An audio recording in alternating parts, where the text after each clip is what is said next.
नमस्कार, स्वागत है आप सभी का एनएफ न्यूज पर। मैं हूं आपके साथ रोहित। वक्फ कानून के विरोध में जिस तरीके से पश्चिम बंगाल में हिंसा हो रही है, उसके बाद ममता बनर्जी की सरकार कटघरे में है। इसके अलावा असदुद्दीन ओवैसी से भी तमाम सवाल हो रहे हैं, क्योंकि ओवैसी ने जिस तरीके से वक्फ कानून का विरोध करने के लिए मुसलमानों को उकसाया, उसके बाद पश्चिम बंगाल में आप देख सकते हैं किस तरीके से हिंसा हो रही है। और ये बातें कोई और नहीं कह रहा है, बल्कि एक मौलाना के शब्द हैं। ये वो मौलाना है जो कि कुछ वक्त पहले तक 2024 लोकसभा चुनाव के पहले तक मोदी सरकार के विरोध में खूब बातें बोलते थे, लेकिन अब थोड़ा नरम पड़ गए हैं। जी हाँ, मौलाना साजिद रशीदी ने ये बयान दिया है और उन्होंने ओवैसी और ममता बनर्जी पर जमकर भड़ास निकाली है। वक्फ कानून के खिलाफ पश्चिम बंगाल के मुर्शिदाबाद में हुई हिंसा को लेकर ममता बनर्जी की सरकार से उन्होंने सवाल भी पूछे हैं और विपक्ष पर गंभीर आरोप लगाए हैं। मौलाना साजिद रशीदी ने कहा कि मुसलमान आगे ना बढ़े, मुसलमान सिर्फ पत्थरबाज की लिस्ट में रहें, मुसलमान सिर्फ आतंकवाद और दहशतगर्द की लिस्ट में रहें, यही विरोधी यहाँ पर चाहते हैं। मुर्शिदाबाद में लोग सड़कों पर क्यों आए, इसका जवाब ममता बनर्जी को देना चाहिए। और इसके साथ ही मौलाना साजिद रशीदी ने यह भी कहा कि मुसलमानों का हमेशा गलत इस्तेमाल कांग्रेस ने किया और पिछले 50-60 सालों का हिसाब देखते हैं तो पता चलता है कि कांग्रेस और दूसरे सेकुलर दलों ने कभी नहीं चाहा कि मुसलमान पढ़े लिखे और आगे बढ़े। उन्होंने हमेशा मुसलमानों का गलत इस्तेमाल किया है। साथ ही उन्होंने ओवैसी पर भी जमकर निशाना साधा और कहा कि ओवैसी देश में दंगे करवाना चाहते हैं। जी हाँ, साजिद रशीदी ने कहा कि मैं मुसलमानों से अपील करता हूं कि ओवैसी की बातों में ना आए, ओवैसी की बातों को ना सुने, क्योंकि ओवैसी देश में दंगे करवाना चाहते हैं। क्या कुछ कहा मौलाना साजिद रशीदी ने, और पहले वो सुनिए। देखिए, वो एक संवैधानिक प्रक्रिया है। जो लोग गए हैं, मेरी जानकारी में करीब 22 लोग गए हैं। 10 लोगों को मंजूर किया है कोर्ट ने कि भाई इस पर सुनवाई करूंगा। उनकी याचिकाएं उनको लगी होंगी कि हाँ भाई इस पर सुनवाई होनी चाहिए, और 15 या 16 शायद उसमें लगी है कि भाई सुनेंगे। ये एक संवैधानिक प्रक्रिया है जो होनी चाहिए। लेकिन इसके साथ साथ वही लोग जो याचिकाएं डाल रहे हैं, वही लोग मुसलमानों को भड़काकर जो है रोड पे भी ला रहे हैं। बराबर ऐलान कर रहे हैं कि साहब मुसलमानों उठो, उठने का वक्त है, तुम्हारे सर पे तलवार लटकी है और तुम्हारी मस्जिदों के लिए षड्यंत्र किया जा रहा है। ये इस तरह के जो भाषण हैं लोगों के, ये बड़े गैर संवैधानिक भी हैं और समाज को तोड़ने वाले, नफरत फैलाने वाले बयान हैं।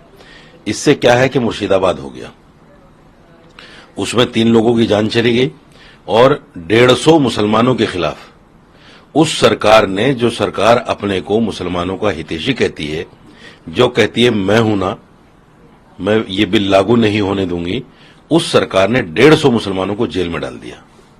जो मेरी जानकारी, वो ज्यादा भी हो सकते हैं। तो मेरा कहना सिर्फ ये है कि कोर्ट या तो रास्ता है, या फिर संवैधानिक तरीके से आप एक जगह बैठ जाओ, किसानों की तरह आप बैठकर जो है अपनी मांग रखो, कौन मना करता है। लेकिन मुसलमानों को, मेरे नौजवानों को, मेरे समाज के लोगों को आप सड़कों पर लाकर उनको पत्थरबाज साबित करने की कोशिश मत करो। उन पर टैग लगा हुआ है कि मुसलमानों पर कि ये पत्थरबाज हैं, दहशतगर्द हैं, आतंकवादी हैं। मैं उन पर से ये टैग हटाना चाहता हूं। मैं चाहता हूं कि मुसलमान समझें विपक्षी दलों की चाल को, और खासतौर से असदुद्दीन ओवैसी की चाल को, कि ये चाहता क्या है। देश में खुद प्रॉपर्टी कब्जा करे बैठा है और मुसलमानों को सड़कों पर निकाल रहा है। सरकार से मैं ये भी अपील करना चाहता हूं कि ये जितने लोग मुसलमानों को सड़कों पर लाने की बात कर रहे हैं, सबसे पहले इनकी प्रॉपर्टियों की जांच हो, इनके पास वह बोर्ड की प्रॉपर्टियां कितनी हैं, और वो तुरंत इनसे ली जाए। तो सुना आपने क्या कुछ कह रहे हैं मौलाना साजिद रशीदी। उन्होंने एक एक लोगों का नाम लिया, वो चाहे ओवैसी हो, ममता बनर्जी हो या फिर कांग्रेस हो, और सब पर निशाना साधते हुए कहा कि जो मुसलमानों के रहनुमा बनने की कोशिश करते हैं, वही मुसलमानों को भड़का रहे हैं और सड़कों पर ला रहे हैं। अब यह बात मुसलमानों को समझनी चाहिए, मुस्लिम बच्चों को समझनी चाहिए कि दंगा करने से उन्हें कुछ भी हासिल नहीं होगा। और यही बात तमाम मौलवी और मौलाना तब से कह रहे हैं जब वक्फ संशोधन की बात शुरू हुई थी, फिर जब मामला जेपीसी में गया, जब फिर लोकसभा और राज्यसभा में चर्चा हुई, पास हुआ, तब भी ऐसे तमाम मौलवी और मौलाना थे जो कि कट्टरता छोड़कर ये समझा रहे थे कि ये हमारी अच्छाई के लिए है। ये उन लोगों के खिलाफ है जो वक्फ संपत्तियां लूटते थे, उन लोगों के खिलाफ है जो रजाकार टाइप के थे, उन लोगों के खिलाफ है जो कि बड़े ओहदे पर बैठे हैं, या ऐसे लोग जो कि ऊंची श्रेणी वाले मुसलमान हैं और वक्फ बोर्ड पे उनका अधिकार बहुत अच्छे से है। ये उन लोगों के खिलाफ है, ये आम मुसलमानों के खिलाफ नहीं है। लेकिन पश्चिम बंगाल के मुसलमानों ने ये बात नहीं समझी। हालांकि तमाम इनपुट्स ये हैं कि बांग्लादेश से भी लोग आए थे और घुसपैठियों ने मुर्शिदाबाद में आतंक मचाया, बवाल किया और फिर बदनाम सब हुए, हिंदुओं का पलायन भी हुआ है।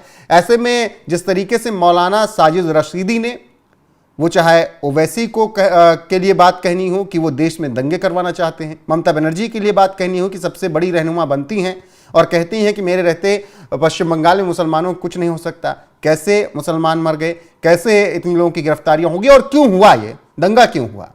इसके अलावा जो पिछले 50-60 साल से मुसलमानों का वोट कांग्रेस ले रही है, उनसे भी सवाल किया मौलाना साजिद रशीदी ने। अब तय करना है मुस्लिमों को कि उनको कहाँ जाना है और किस तरफ जाना है, ऐसे लोगों की तरफ जो कि उन्हें भड़काकर दंगा करवा रहे हैं, या फिर ऐसे लोगों की तरफ जो उन्हें सबका साथ सबका विकास सबका विश्वास के रास्ते पर ले जाने की कोशिश कर रहे हैं।